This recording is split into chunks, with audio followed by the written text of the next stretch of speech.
Shalom Ubracha, nous reprenons la Masechet Ktuvot à partir donc de la 4e Mishnah, Mishnah Dalet du 5e Perek. La Mishnah nous enseigne à Magdish Maase Yede Ishto, celui qui va sanctifier Maase Yede Ishto, c'est-à-dire le travail de sa femme. Arezo Osa Veochelet. Elle peut continuer de travailler et de manger le fruit de son travail, c'est-à-dire que ce n'est pas Kodesh. De quoi il s'agit? Comme nous le savons, les Chachamim ont instauré que l'homme a des devoirs vis-à-vis de sa femme et la femme vis-à-vis de son mari. La femme doit travailler et le revenu de son travail sera pour son mari. Et en échange, le mari doit nourrir sa femme. C'est des mésonotes que le mari doit donner à sa femme. Nous avons une machloquette. Est-ce que la takana commence par une obligation du mari de nourrir sa femme et en échange, il reçoit le fruit de son travail, ou c'est le contraire, que les Chachamim ont d'abord instauré qu'elle doit donner à son mari le fruit de son travail et en échange, les Chachamim ont dit que la femme et le mari doit donner à manger à sa femme. La différence, c'est si c'est pour le bien-être de la femme que les Chachamim ont instauré, que en échange de son travail, il va la nourrir, c'est-à-dire qu'en vérité, pour qu'il puisse nourrir sa femme, donc il faut qu'il reçoive en échange cet argent, la femme pourrait refuser et dire « Je ne veux pas recevoir de mésonotes de la part de mon mari, et puis je veux garder mon argent. » Donc c'est un peu le cas que nous allons voir ici dans cette Mishnah, où le mari va être Magdish, va offrir au Beth Amikdash le fruit du travail de sa femme.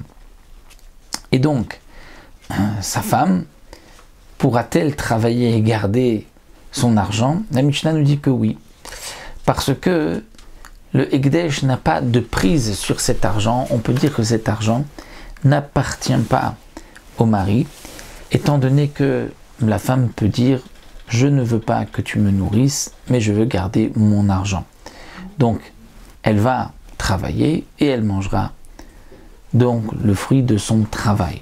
Mais à motard, c'est-à-dire ce qui est en plus.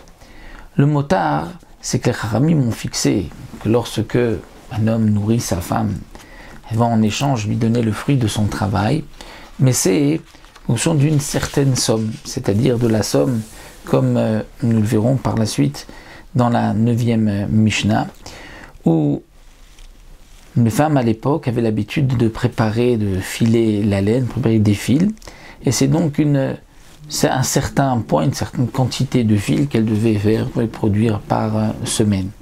Au-delà de cela, c'est ce qu'on appelle le motard.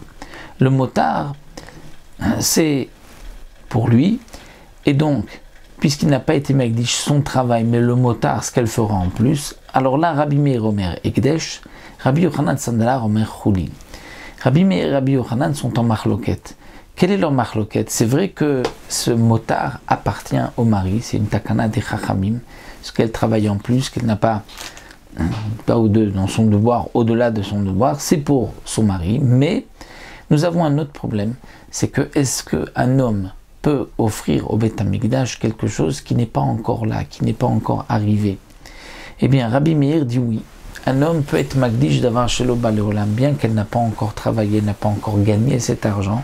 Il peut dès maintenant offrir ce que sa femme va gagner par la suite.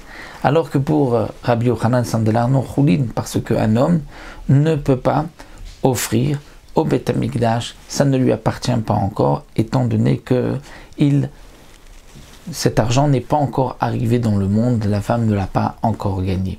Donc là, nous avons vu un premier din, le premier din qui était Maase Yede Ishto, et donc il faudra dire que le début de la Mishnah aussi n'a pas encore gagné cet argent.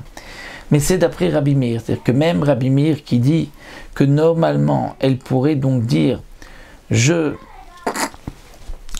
il pourrait donc offrir, je vais offrir ce que ma femme va gagner, et bien malgré tout, dans le début de la Mishnah, ce qu'il a été Magdish n'est pas Kodesh. Pourquoi? Parce que la femme peut dire « je ne veux pas être nourrie de mon mari, je ne veux pas donc travailler pour lui » et donc l'argent n'appartient pas à son mari, elle pourra donc garder cet argent.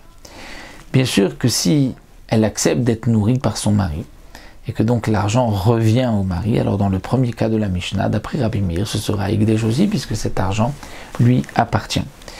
Donc ça c'est comme les Mefarshim l'expliquent, bien que d'après l'explication du Barthénora et du Rambam, où en vérité c'est une obligation d'abord que les Chachamim ont instauré que l'argent de la femme va pour le mari et en échange le mari est obligé de nourrir sa femme. D'après cette explication, on devra dire que le mari n'a pas les moyens de nourrir sa femme et donc c'est pour cela qu'il ne peut pas non plus décider de l'argent que sa femme gagnera. Donc ou bien c'est parce qu'il n'a pas les moyens, ou bien d'après la première explication, c'est que toute cette takana c'est pour le bien-être de la femme et elle peut refuser et dire je ne veux pas être nourrie par mon mari et je veux garder mon argent. Voilà pour cette Mishnah, on se retrouvera Bezrat Hashem pour la prochaine Mishnah.